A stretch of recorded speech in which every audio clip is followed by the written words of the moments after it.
Good evening, Facebook friends and YouTube followers. This is Rich again, back for your third and final video blog of the night for Sunday, November 23rd, 2014, around 8 p.m. in Billerica, Massachusetts. It's cloudy out now. It's lows in the 40s, and tonight and tomorrow morning, it's going to be heavy rain, downpours, and any breaks of sun tomorrow, the temperature is going to shoot up to close to 70. Could be the last 70-degree day of the year because it's going to gradually get cooler again, and a potential Wednesday night, Thursday morning for a nor'easter of rain, snow, sleet, ice, rain, wind, whatever. Keep it up. I'll keep you updated. Some news to report. The Dayton Flyers beat the Boston College Eagles men's basketball team by the score of 65-53 at the Puerto Rico Tip-Off Classic. It was like a consolation game. And the BC basketball team's record 2-3 right now. And they haven't started ACC play, but the experts are picking BC to finish dead last in the ACC this year. And we'll wait and see what happens. And that's about it on that. My third and final video blog subject of the night is the personality profile. My personality profile tonight is about former Red Sox player Mike Greenwell, also known as the Gator. Mike played 12 seasons for the Boston Red Sox. He was a left fielder. He had a decent career. A lot of people were pegging him to be like the next big, great Red Sox left fielder because he followed in the footsteps of Ted Williams and Kyle Yastrzemski and Jim Rice. All three are Hall of Famers. And Mike didn't live up to the hype, but he had like a decent career. He never made the Baseball Hall of Fame, but he had a decent career. Mike was born in Louisville, Kentucky, and he grew up in Fort Myers, Florida. He played baseball in high school. He was drafted by the Red Sox in the 1982 Major League Baseball amateur draft in the third round. He played parts of 5 seasons in the minor leagues. He made his debut in the big leagues on September 3rd, 1985, and he was called up for good in 1987 from the minor leagues. He had a good season in 1987. He finished 4th in the American League for Rookie of the Year balloting.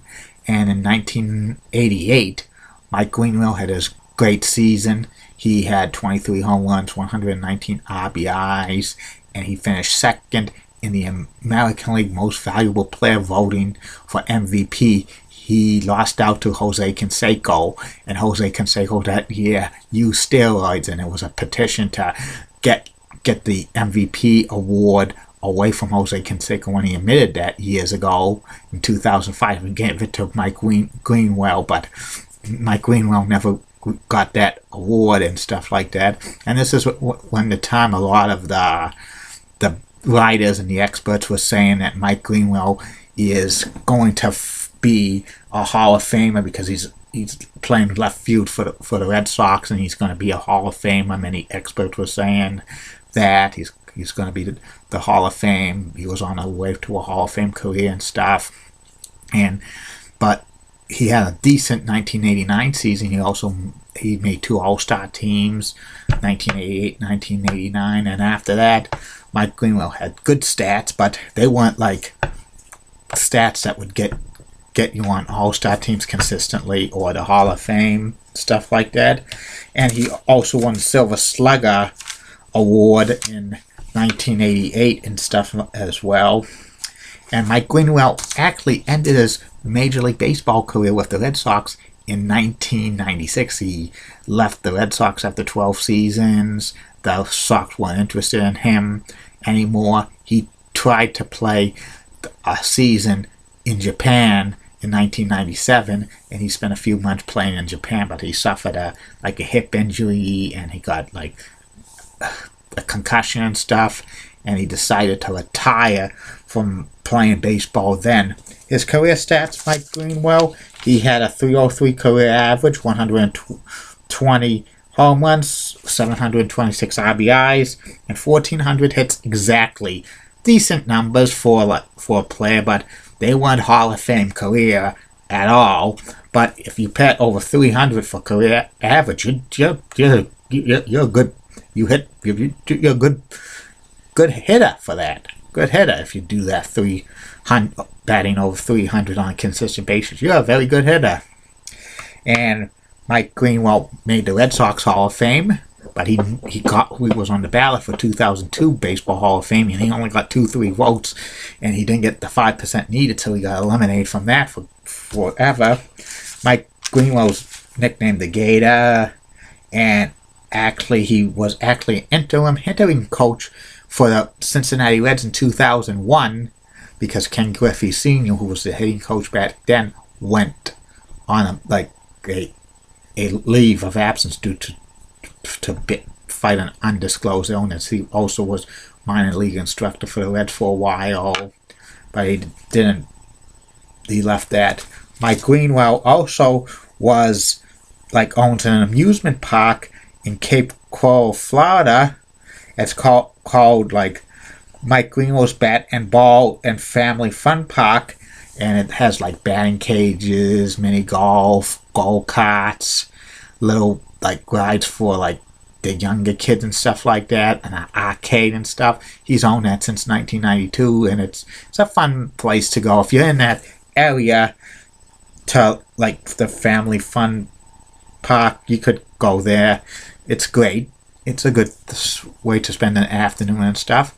And Mike Greenwell also was interested in race cars. He drove some race cars. He actually started a second career briefly, being in the NASCAR Craftsman Truck Series. He actually rode 2 races in 2006, but he finished in the low to mid 40s overall in those races, and he tried to do it again, but he decided in 2010 to retire from that. But that was something that he did.